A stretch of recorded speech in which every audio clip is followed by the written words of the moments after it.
The 2015 Acura ILX 2.4L Premium, driven. The last time Acura made a compact luxury car based on the Civic, we received the RSX, which had a cult-like following but ultimately didn't fit what Acura was trying to be. After only 5 model years, Acura laid the RSX to rest and left the Civic alone for a few years. With the luxury compact sedan market as hot as it had ever been, Acura chose to meddle with the Civic again and released the 2013 ILX. Initially, the ILX had 3 drivetrains available, 2 gasoline drivetrains and 1 hybrid. As we head into the 2015 model year, Acura wisely cut the slow-selling hybrid model and left the 2 gasoline powertrains, which include a 150 horsepower 2.0-liter and a 201 horsepower 2.4-liter, to take on the likes of the Mercedes CLA 250 and Buick Verano. I got a crack at the ILX Premium with the 2.4-liter engine and 6-speed manual transmission. Since I had already spent a week with the 2015 Honda Civic Si, I knew what the engine and transmission were all about. What I didn't know was whether the throaty, high-revving i-VTEC engine was appropriate for a luxury car. With my week-long drive in the books, I was able to formulate an opinion on the ILX sedan. You can read all of my thoughts on it after the jump. Click past the jump to read about my time with the 2015 Acura ILX 2.4L Premium. Top speed garage. Exterior. Around back, Acura looks to have almost squeezed everything together, and not in a bad way. Call me crazy, but I think that the ILX is nicest looking Acura available today.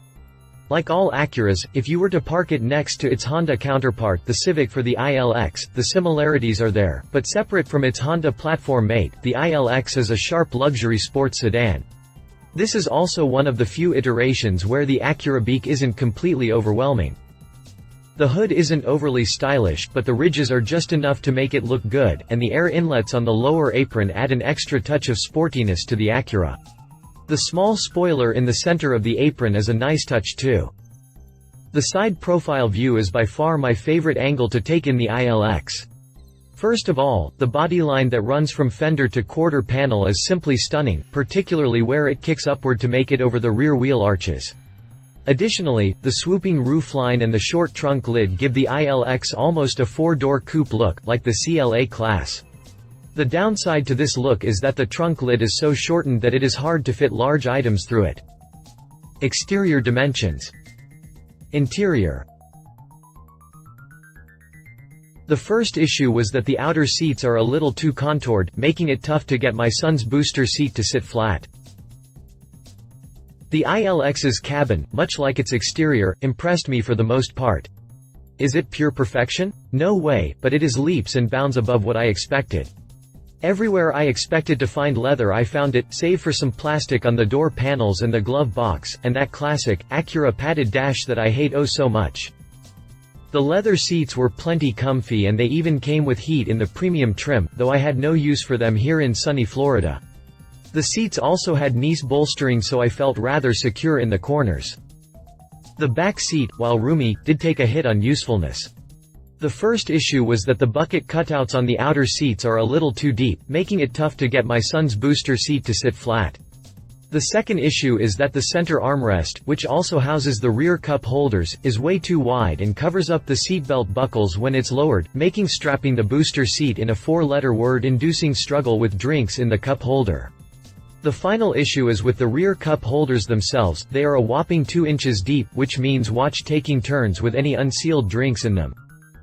Other than those few issues, the rear seats are just fine for a compact sedan. There is ample legroom for kids and teenagers, even an under 6-foot adult could fit back there with a like-sized person in the front seat with no issues. Additionally, the seats are fairly comfy and the contouring helps hold the kiddos in place. Tech-wise, like most Acuras, the ILX felt dated. First and foremost, there was no navigation.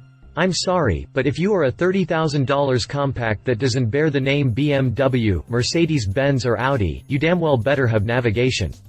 Additionally, while the stereo system was fine, it didn't sound like an upscale audio system, and the entire cabin had only one power port that was buried in the storage compartment under the front armrest.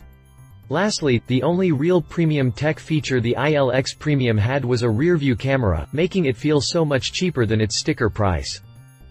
On a whole, the cabin of the ILX was very nice and looked upscale, but the lack of tech gadgets left me feeling cheated out of a few $1,000s. Interior dimensions. Drivetrain. What's even more impressive is that the ILX with the 2.4-liter engine comes with a 6-cog manual. Driving the ILX is a tale of two cars. On one hand you have the 2.0-liter engine that produces just 150 horsepower and 140 pound-feet of twist. On the other hand, you have a 2.4-liter engine borrowed from the Civic Si that delivers 201 horses and 170 pound-feet.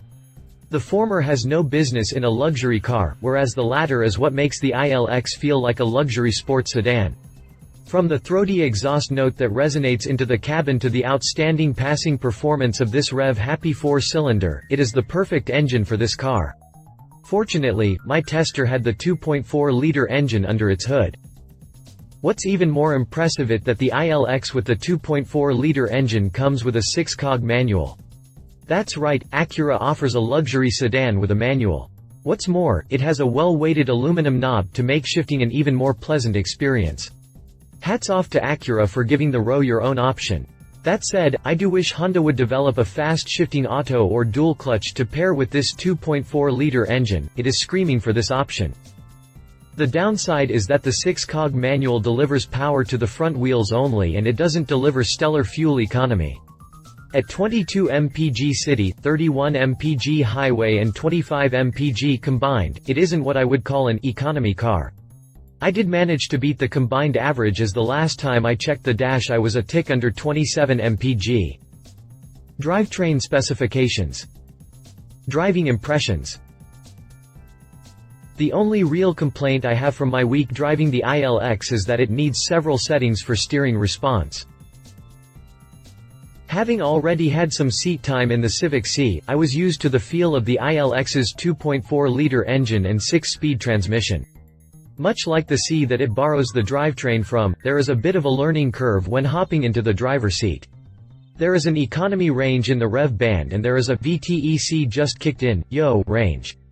The latter is a whole hell of a lot of fun to bomb around in, but it is not easy on the wallet, while the former may be a little too timid for others.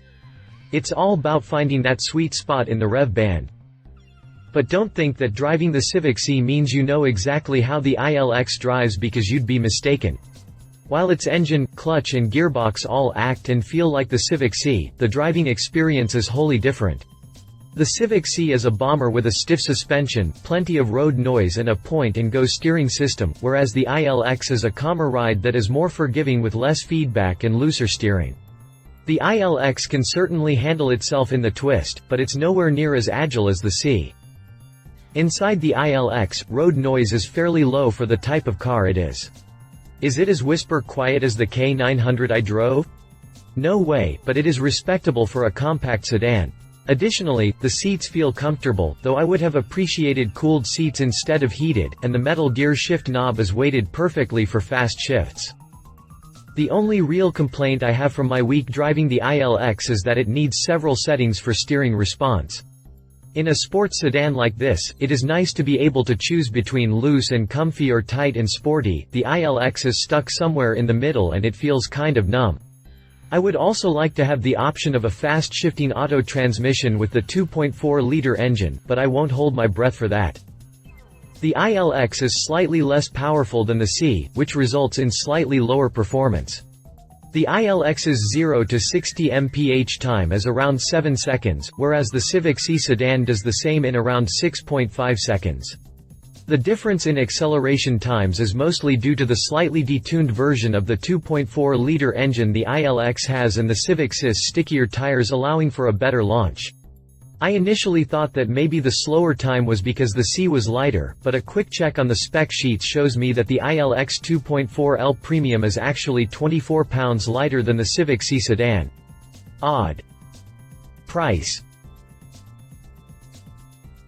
The ILX sedan is one of the cheaper luxury cars on the market, as it bases out at $27,050. However, opting for the base model requires bumping down to the 150 horsepower engine and 5-speed automatic transmission. Everything else essentially remains the same, except that the base model does not include Sirius XM radio or HID headlights, and it has 18mm smaller front rotors.